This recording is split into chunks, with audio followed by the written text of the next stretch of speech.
3장.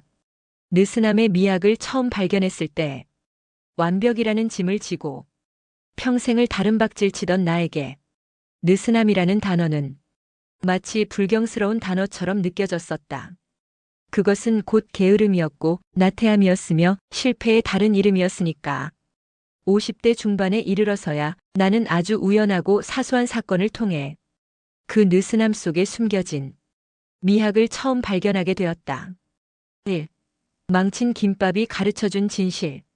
그날의 일은 지금 생각해도 웃음이 난다. 토요일 아침이었다. 나는 늘 그랬듯이 온 가족이 잠든 사이 새벽부터 일어나 아이들이 좋아하는 김밥을 말고 있었다.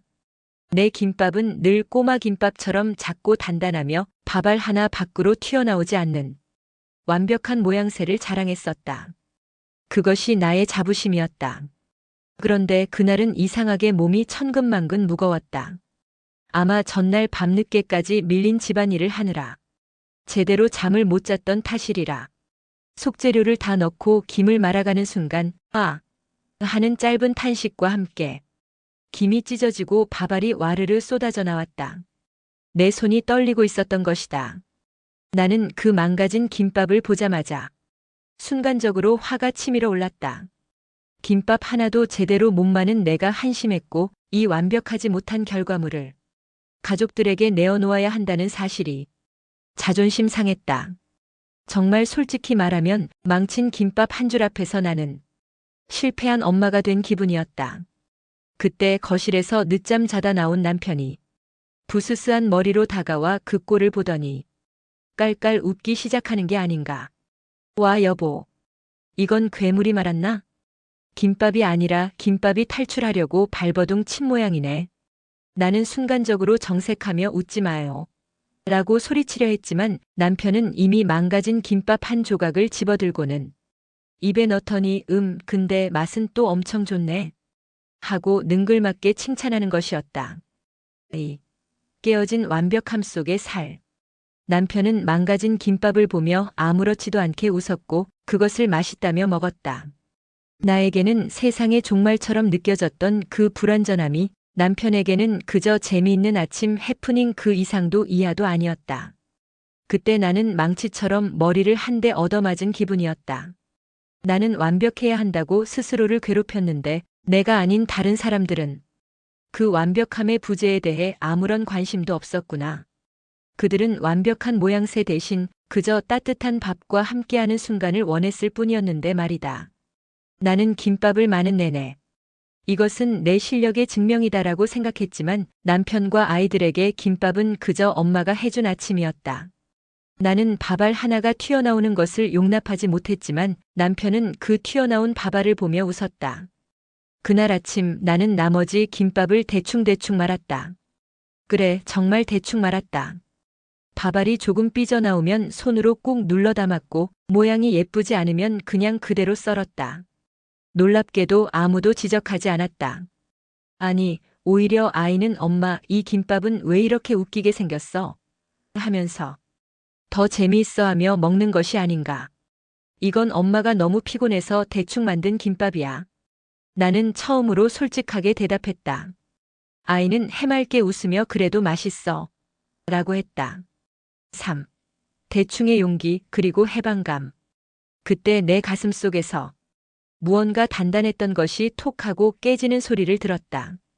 그것은 내가 평생 동안 지키려 했던 완벽함에 대한 강박이었다. 나는 그날 이후로 가끔씩 대충 하는 연습을 시작했다. 일부러 빈틈을 만들고 일부러 실수를 허용하는 훈련. 회사에서 중요한 보고서를 작성할 때도 예전 같으면 10번, 20번 검토했을 내용을 이만하면 됐다 하고 과감하게 결제를 올렸다. 물론 초반에는 불안했다.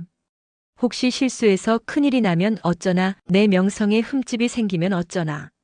하지만 놀랍게도 아무 일도 일어나지 않았다. 작은 실수는 있었지만 그것은 금방 수정 가능한 것이었고 동료들은 내 실수를 인간적인 실수로 받아들였다. 나는 내가 상상했던 것보다 훨씬 더 불완전해도 되는 사람이었던 것이다.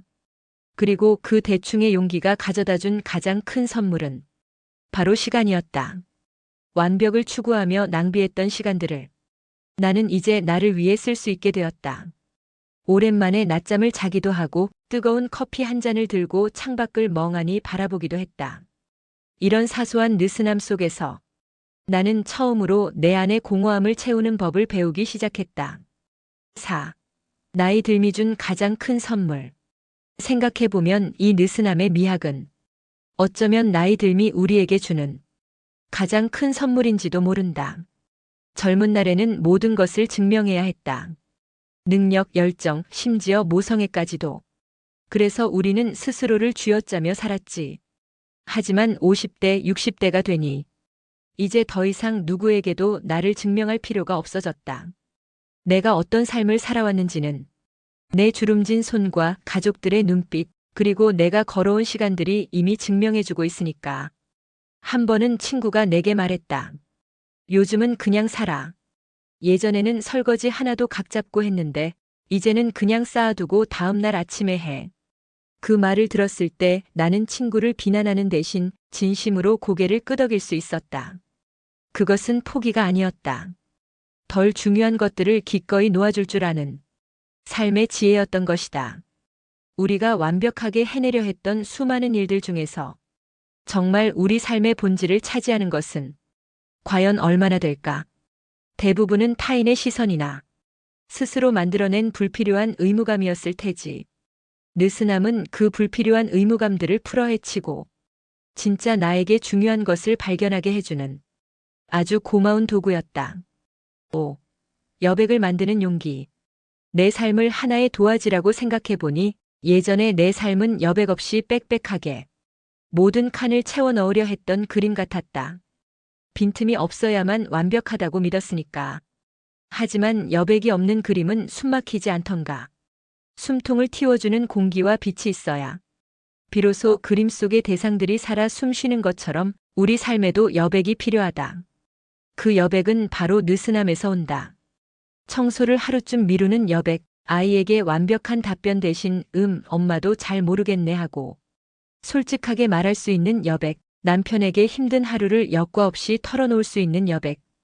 이 여백은 죄책감을 불러오는 것이 아니라 오히려 가족 간의 관계를 더 투명하고 단단하게 만들어주는 접착제 역할을 하더라.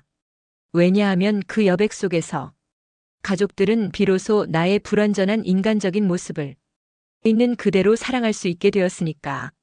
느슨함의 미학은 결국 나의 불완전함을 있는 그대로 인정하고 그것을 사랑하는 법을 배우는 것과 같았다. 슈퍼우먼 코스프레라는 단단한 갑옷을 벗어던지고 인간적인 나의 맨살을 세상에 드러낼 때 아이러니하게도 나는 가장 강해졌다. 이제 당신도 그 여백을 만드는 용기를 가져보시라. 그 빈 공간에 비로소 당신 자신을 위한 새로운 삶의 에너지를 채워 넣을 수 있을 테니.